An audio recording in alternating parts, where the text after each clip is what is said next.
Sir सलमर की जनता के लिए क्या मैसेज? सोलंबर की जनता के लिए मेरा एक ही मैसेज है, सोलंबर की जनता को समझना पड़ेगा। जैसे भाजपा राज में आई, उन्होंने सारे जिले खत्म किए, सोलंबर जिला भी खत्म करने वाले थे, लेकिन अमृत जी का ऐसा हुआ और उनको राजनीतिक वोट लेने के लिए सोलंबर को अटका रखा है। ये बात समझनी पड़ेगी कि सोलंबर जिले का उन्होंने न तो कोई उद्धार किया अभी तक, नहीं। अगर अमृत जी का ऐसा नहीं होता तो मुझे जहां तक लग रहा है ये सोलंबर जिले को खत्म कर देते। अभी सिर्फ उनको वोट चाहिए, इसलिए सोलंबर जिले को अथावत रखा है, क्योंकि पूरे राज्य के अंदर भाजपा ने सारे जिले खत्म करने का काम किया है। मैं आश्वस्त करता हूं, हमारा भारत आदिवासी पार्टी का विधायक प्रत्याशी जितेंद्र भाई है। अगर हमारा जीतेगा, जितेश भाई जीतेगा और अवश्य जीतेगा, हम लोग कहना चाहेंगे कि आने वाले समय के अंदर सोलंबर जिले पे किसी भी प्रकार की सरकार ने आंच लाने की कोशिश की तो भारत आदिवासी पार्टी और हमारे जो विधायक प्रत्याशी हम सब मिलकर लड़ाई लड़ेंगे। बीजेपी की सरकार भी है, कैबिनेट मंत्री भी है और सांसद महोदय भी इधर से हैं।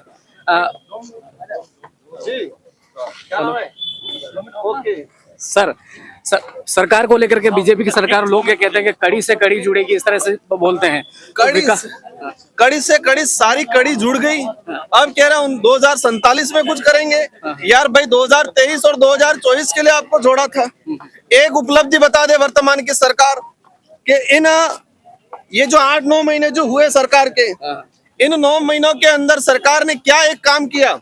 उल्टा नौकरियां छीना, राजीव गांधी युवा मित्र की जॉब छीना उन्होंने, कई ऐसे जो लोग लगे थे उनको नौकरी छीनने का काम किया, कर्मचारियों पे दबाव बनाने का काम किया, ओनली फॉर उन्होंने धर्म के नाम से राजनीति करने का काम किया है। आज बात करें हमारे बड़ा बुजुर्ग, महीने आते पेंशन की आस लगा के बैठता है, आज 2-2 महीने हो गए पेंशन नहीं आ रही है। और जो पढ़ने वाला बच्चा जो है छात्रवृत्ति के लिए तरसता है, 3-3 साल हो गए छात्रवृत्ति नहीं आई है। इससे इतनी कड़ी जुड़ गई, डबल इंजन की सरकार बन गई, लेकिन छात्रवृत्ति के लिए भटक रहे हैं, पेंशन के लिए भटक रहे हैं, शिक्षण व्यवस्था खत्म हो रही है, स्वास्थ्य व्यवस्था खत्म हो रही है। तो जनता समझ चुकी है और इस बार उपचुनाव में राजस्थान में पूरे इलाकों में जनता जोरदार तरीके से जवाब लास्ट सवाल, सांसद महोदय ने एक फेसबुक पर पोस्ट डाली है, उसमें आप सबका नाम और उसमें लिखा कि आप भील लिखते हैं, लेकिन उसमें मीणा लिखा हुआ। इस तरह से वो इस बात की लड़ाई में ये कोई नई बात नहीं है। इस बात की लड़ाई हम पहले लंबे समय से लड़ रहे हैं।